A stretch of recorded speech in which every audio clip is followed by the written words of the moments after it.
তাই একটু মন দিয়ে শুনবেন গানটি কি বলছি, গানের ভাষায় কথাগুলি। তো গানের ভাষায় মহাজন বললে,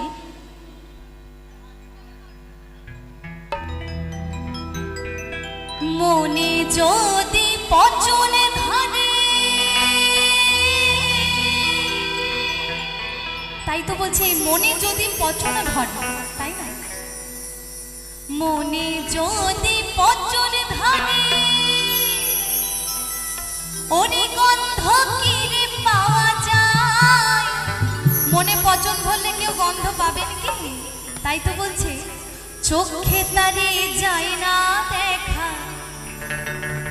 মলম দিবি কোন জায়গায়। আচ্ছা, একজন মানুষ যদি ভেতর থেকে খারাপ হয় তাকে কি বাইরে থেকে দেখে বুঝতে পারবো আমরা? পারবো না তো। তাই তো বলছে চোখে তারে যায় না দেখা, মলম দিবি কোন জায়গায়।